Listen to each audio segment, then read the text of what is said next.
Halo teman-teman, selamat datang di Kartika Edu Farming, channel edukasi tentang pertanian yang akan menemani Anda belajar tentang pertanian yang mudah dan menyenangkan. Jadi, ini adalah video pertama saya akan membahas hal penting atau materi penting mengenai dasar-dasar ilmu tanah, khususnya materi hubungan air, tanah, dan tanaman. Jadi dalam video ini saya akan menjelaskan bagaimana klasifikasi air, ketersediaan air bagi tanaman, pergerakan air tanah, dan mekanisme penyerapan unsur hara oleh tanaman.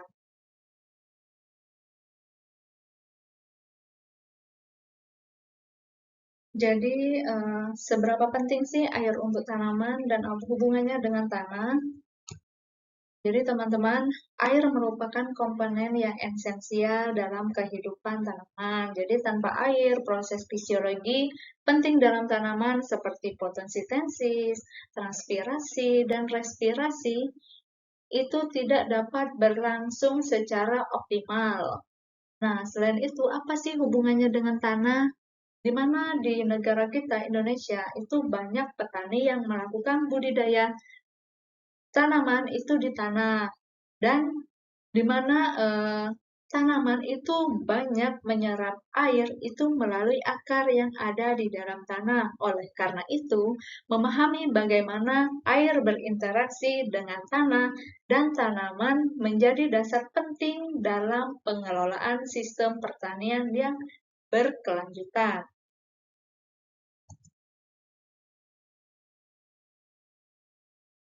Yang pertama, klasifikasi air. Jadi, teman-teman, air yang ada di dalam tanah itu tidak semuanya bisa diserap oleh tanaman.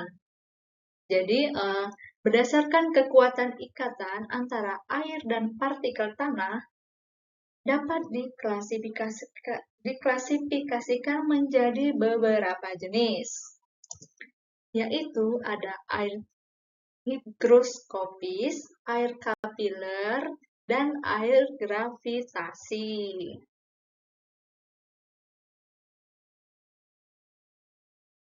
Jadi yang pertama kita bahas adalah air gravitasi, di mana air gravitasi adalah air yang mengisi pori-pori besar di dalam tanah setelah hujan atau setelah proses irigasi yang bergerak dari atas ke bawah. Dikarenakan akibat gaya gravitasi, air ini hanya bersifat sementara atau bertahan sesaat.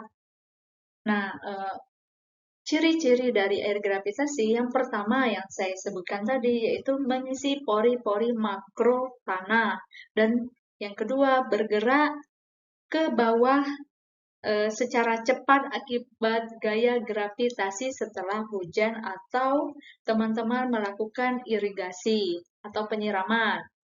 Tidak terikat kuat pada partikel tanah dan tidak tersedia bagi tanaman dalam jangka waktu yang lama. Ditemukan pada air, maksud saya ditemukan pada tanah yang jenuh atau melewati kapasitas lapang. Nah, dari gambar di samping, di mana sih yang disebut dengan air gravitasi? Ini adalah air gravitasi, teman-teman. Jadi, jadi ini adalah air gravitasi. Dia berbentuk mengarah ke bawah berdasarkan gaya gravitasi di dalam tanah. Lalu yang kedua adalah air kapiler.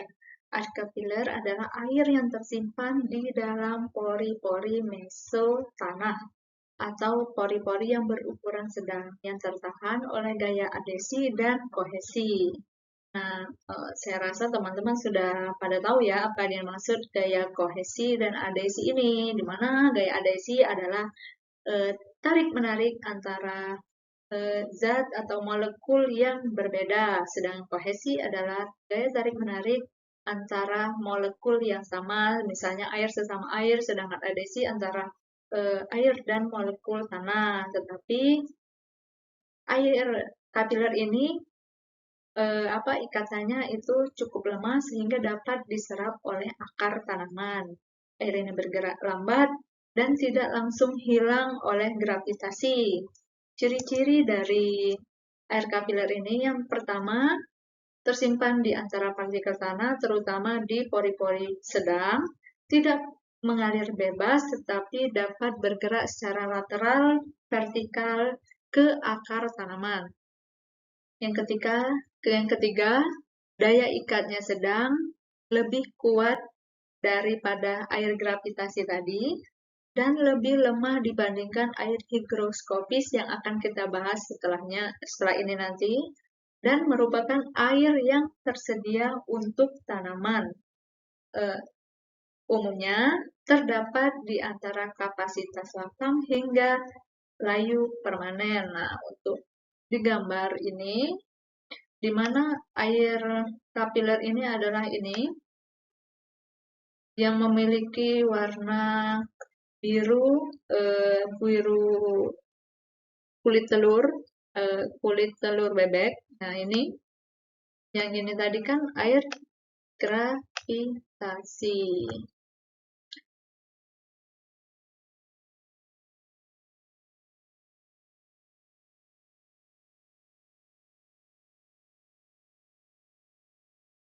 Lalu yang ketiga adalah air higroskopis, di mana air higroskopis ini adalah lapisan tipis molekul air yang terikat sangat kuat oleh partikel tanah, melalui gaya adesi dan kohesi juga. Tapi air ini tidak dapat digunakan atau diserap oleh tanaman, karena ikatannya yang sangat kuat dengan molekul atau partikel dari tanah. Ciri-ciri dari air higroskopis ini, yang pertama, terikat erat oleh partikel tanah bahkan saat tanah terlihat kering. Yang kedua, tidak bergerak dan tidak dapat diserap oleh akar tanaman. Yang ketiga, tetap ada bahkan dalam proses pengeringan udara tanah. Dan yang keempat, biasanya terdapat pada kondisi kadar air di bawah titik layu permanen. Nah, dari gambar ini, air higroskopis adalah air yang berwarna biru langit ini, teman-teman. Jadi, dari gambar ini adalah partikel tanah. Yang ini air gravitasi, yang pertama tadi. Yang ini air kapiler, dan yang ini adalah air higroskopis. Jadi kondisi atau klasifikasi air tanah bisa dipahami ya teman-teman sampai di sini.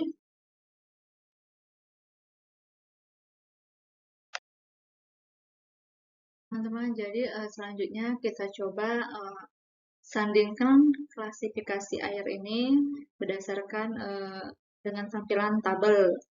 Jadi kita di sini akan membahasnya.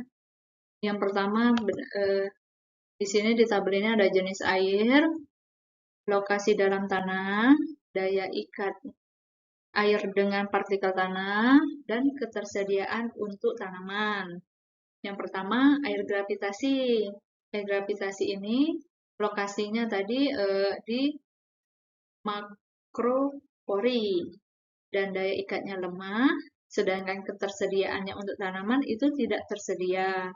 Sedangkan air kapiler itu lokasinya di mesopori atau pori-pori yang berukuran sedang. Daya ikatnya sedang dan ini air yang tersedia untuk tanaman. Yang ketiga, air higroskopis, yaitu air yang lokasinya di permukaan partikel atau di mikropori. Ikatannya sangat kuat dan air ini tidak tersedia untuk tanaman. Jadi sekali lagi saya tanya, paham ya teman-teman untuk klasifikasi air ini?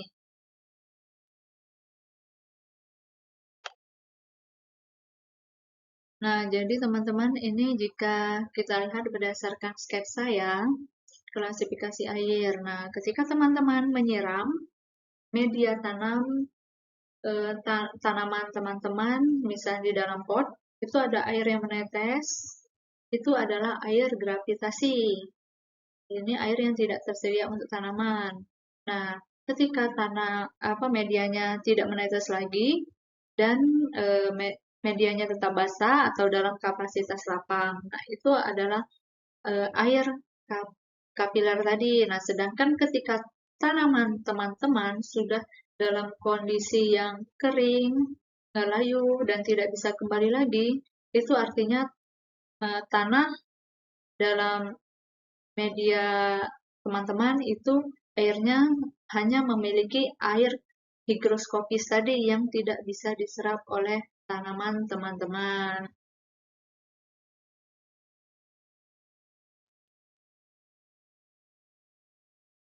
Berikutnya, ketersediaan air bagi tanaman. Jadi jelas ya teman-teman, tidak semua air yang ada di dalam tanah itu tersedia untuk tanaman. Yang tersedia itu hanya air yang berada di antara kapasitas lapang hingga titik layu permanen.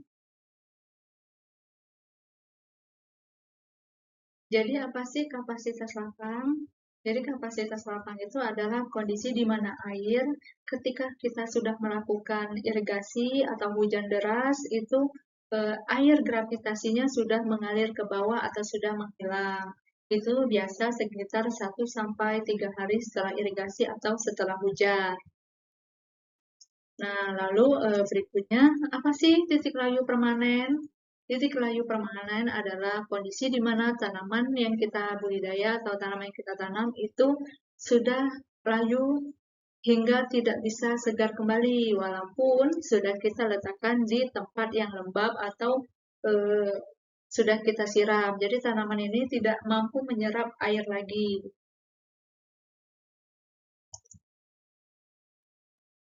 Ini gambarnya ya teman-teman, di mana ini kapasitas lapang, air gravitasi sudah keluar, air pori-pori mesonya masih terisi. Sedangkan layu permanen ini setelah kapasitas lapang atau air gravitasi menghilang, tinggal air kapiler dan dia mengering. Ini dilihat di sini tanamannya sudah menguning, tapi dia masih ada sebenarnya air, tapi air ini tidak bisa diserap oleh tanaman. Ini berarti sudah pada kondisi titik layu permanen.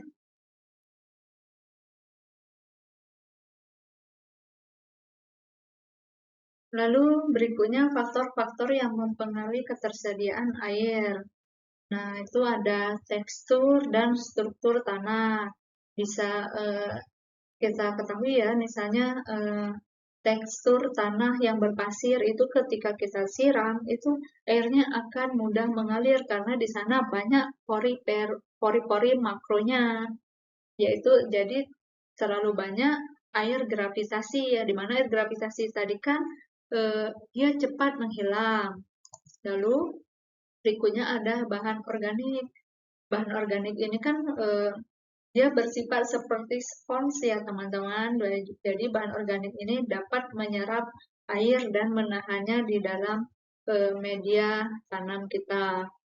Lalu berikutnya itu kedalaman tanah, maksudnya adalah kedalaman akar tanaman, mana semakin dalam akar tanaman itu ketersediaan air untuk tanaman akan lebih lama dibandingkan tanaman yang memiliki akar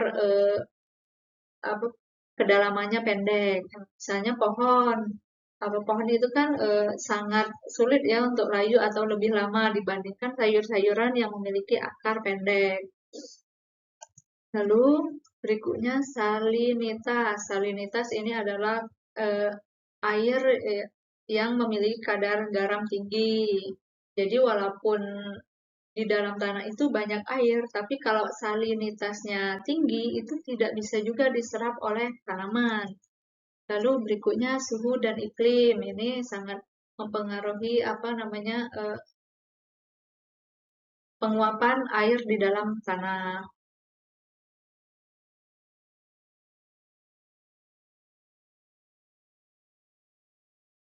Jadi berikutnya ada gerakan air tanah, yaitu proses perpindahan air dari suatu bagian tanah ke bagian lainnya, baik secara vertikal maupun horizontal, yang dipengaruhi oleh gaya gravitasi, tegangan matriks atau kapilaritas, dan gradien potensial air. Di mana untuk kapilaritas itu tadi ada gaya adesi dan kohesi, dan gradien potensial air itu air akan mengalir dari gradien potensial air yang tinggi ke yang rendah. Arah pergerakan air itu ada ke bawah atau vertikal, horizontal. Yang vertikal ke bawah itu dikarenakan gravitasi, ada infiltrasi dan perkolasi. Lalu vertikal ke atas karena ada kapilaritas, terutama pada tanah yang basah di bawah lapisan kering. Lalu yang ketiga ada horizontal, terutama pada tanah datar.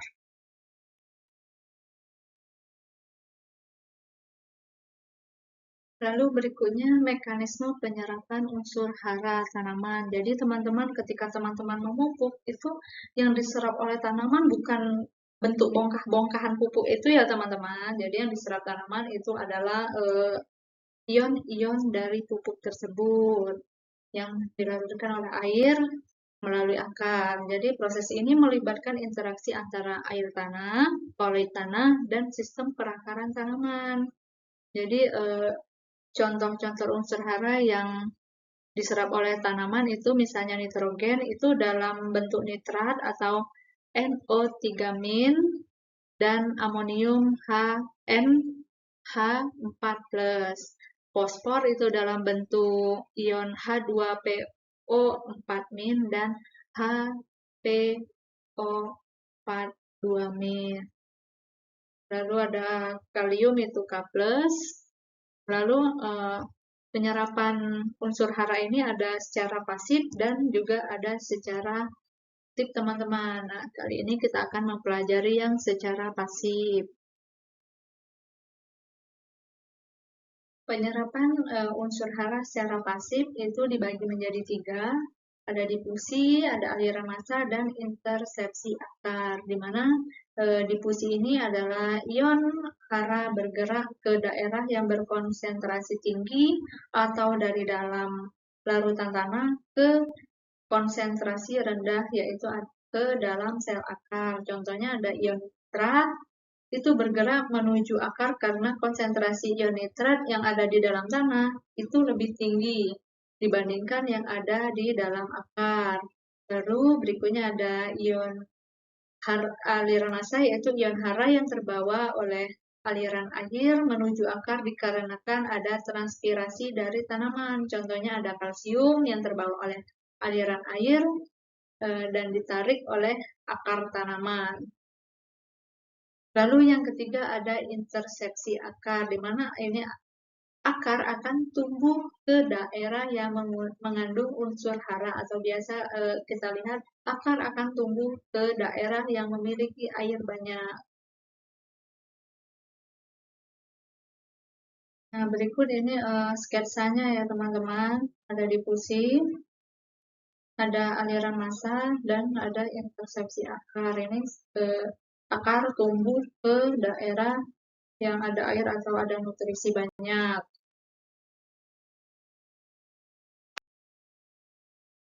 Jadi terima kasih teman-teman sudah menonton video saya sampai akhir. Itulah tadi materi tentang hubungan antara air, tanah, dan tanaman. Semoga bisa kalian pahami. Mungkin kita kurang lengkap atau ada yang salah, saya mohon maaf. Jangan lupa like, comment, dan subscribe channel ini jika Anda ingin memahami atau belajar tentang pertanian yang ringan dan menyenangkan lainnya. Terima kasih.